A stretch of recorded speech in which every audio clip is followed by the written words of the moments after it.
Face à la culture, demandez le programme, c'est avec Jean-Baptiste Urbain, magie et illusion aujourd'hui, mais avec des magiciens d'un genre un peu particulier. Regardez. Je prends la balle dans la main droite, je fais un faux dépôt dans la main gauche et j'envoie la balle sous le gobelet.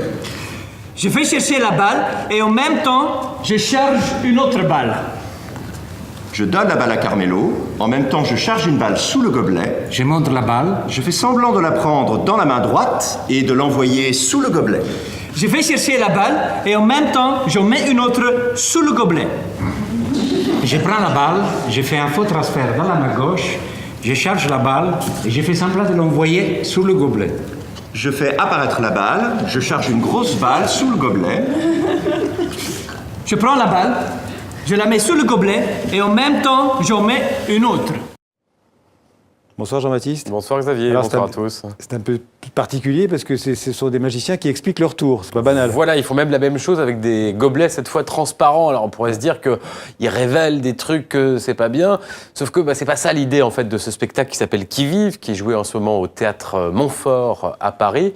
L'idée c'est plutôt de réveiller les consciences et de nous expliquer que la magie souvent c'est avec des costumes brillants, des baguettes magiques, des femmes qu'on découpe et des chapeaux, ça peut être aussi avec comme ça des chemises colorées, et que la magie elle est utilisée dans notre monde quotidien, par exemple dans la publicité, dans la communication, le marketing, ou même, écoutez, dans la politique étrangère.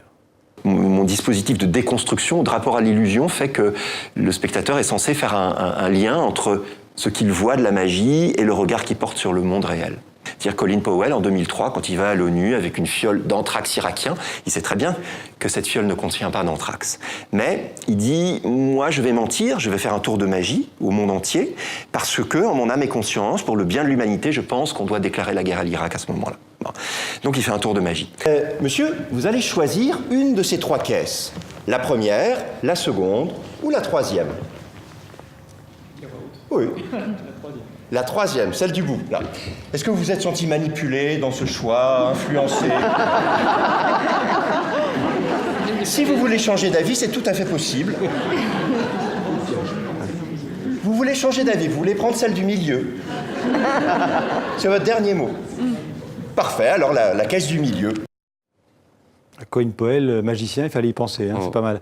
Et puis Internet aussi, on fait de la magie sur Internet? Oui, Internet est un réseau magique sans le savoir. Et pourquoi? En fait, à cause de toutes ces données qu'on laisse sans très bien savoir toujours à quoi elles vont servir, qu'on laisse sur Internet. Et dans ce cas-là, il suffit d'un petit logiciel, un logiciel de reconnaissance faciale pour donner l'impression qu'on va lire, Xavier, dans vos pensées. Explication suivie d'un exemple. Regardez. Moi, mon dispositif de magicien mentaliste, c'est quand même aussi beaucoup de capter des informations et puis de les restituer aux gens sans que les gens se rendent compte de comment moi j'ai pu capter ces informations. Et je trouvais qu'il y avait adéquation entre mes outils de prestidigitateur de magicien, à ce moment-là, mentaliste, et ce qui se passait dans la vie réelle aujourd'hui, où avec le NSA, et aussi la question qui est très débattue aujourd'hui des logiciels de reconnaissance faciale, c'est-à-dire que à partir d'une photo, à partir d'un visage, on peut croiser des informations et savoir en fait énormément de choses.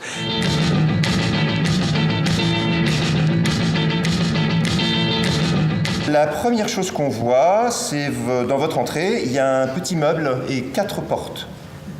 Oui. Et il y a un tableau sur un des murs avec des papiers accrochés avec des magnettes.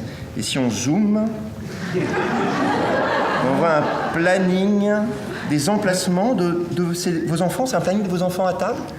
Oui. Voilà, on va passer au Festival des Illusions. Alors c'était toujours au Festival des Illusions. D'accord. Mais cette fois, plus de magie, de la danse, parce que c'est le même festival, mais d'accord. Mais on passe à la danse. Cirque, magie, danse, théâtre.